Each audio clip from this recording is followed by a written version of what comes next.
Hello everyone, bitzel here. Recently there's been this trend going around where people have been respriting the old NES Gwimbly sprite, and I thought I'd throw my hat in the ring.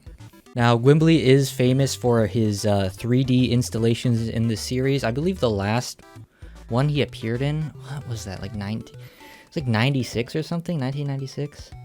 I mean, besides Smash Siblings, but that's not his own game. I'm talking about his own game. That's like the reason why his popularity resurged. But anyway, I'm getting sidetracked. Point is, his newer designs can inform our resprite of this old design, and so I'm going to be referencing some of the more modern art of Gwimbly, like his Smash model and some of his marketing artwork, to see if I can make a more appealing silhouette overall. But I'll also do my best to keep some of the details that keeps this iteration of Gwimbly iconic, like how his shirt doesn't have any sleeves. It looks more like a vest because when you have such a low resolution, you want his arms to be readable when he's like animated. And his low color palette, it's just 3 colors. I'll be throwing in a little black. It's cheaty. It's actually transparency because it's under the assumption that he's in Count Groxia's castle where the background is black. So if there's any transparent pixels, it'll just show up as black. So it's a little cheaty, but I'm already breaking the rules a bit with the tiling here by making him asymmetrical. It would not work if I made a ROM hack. You might notice that in the original sprite, most of Gwimbly's body is actually symmetrical because a lot of the tiles in the bottom half of his sprite are mirrored. They're actually mirrored. So they're using the same tiles again so they can save storage. And they used a lot of these tricks to get the most out of their tiles. So here we are. You'll notice I'm making his snout go up because it seems appealing to me, but I did have a hard time choosing because I found going up appealing, but it just seemed like too much of a departure from his iconic design. So you'll see me changing that later on. I actually didn't know what his snout was supposed to be as a kid. I thought it was like a beak or something. I don't know. He just kind of looked like a hawk to young me, I suppose. And as you can see here, I'm now adding the shapes and lines that are now iconic to his character, his little vest shapes that are very 90s. You can see how they adapted the dithering on his old design into something more interesting, and I really like the approach they took there, so I'm going to be putting that here. Now at this point, I got a little frustrated because the 3 colors just felt too limiting. I was trying to add his buck teeth and I was afraid that it would read as just an extension of his skin.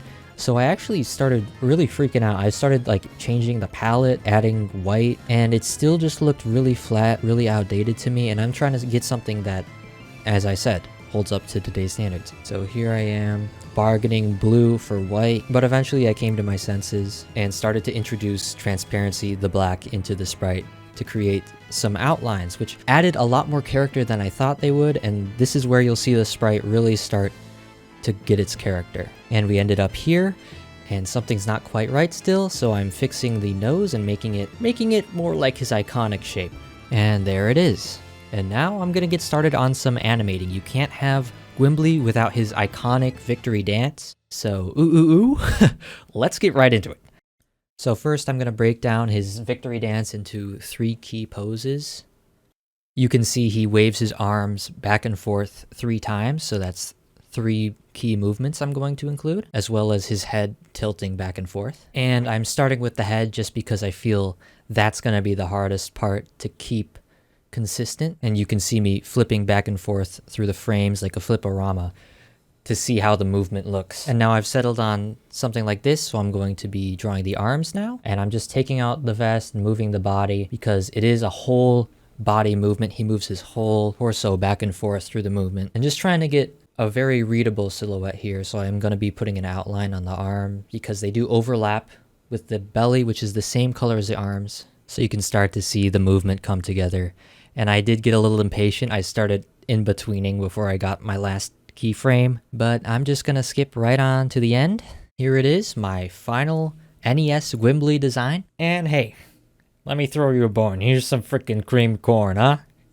Can't be a Gwimbly video without some creamed corn, huh? In conclusion, I think the developers of the original game were stupid or something because it looks like ass and mine looks awesome. So bitzel merch is back. It never technically left, but I haven't promoted it since I first promoted it back in like 2019. It's here. I just made a poster for the Phantom video for the 2-year anniversary of the Phantom video, and it's awesome. And if you want it, go for it.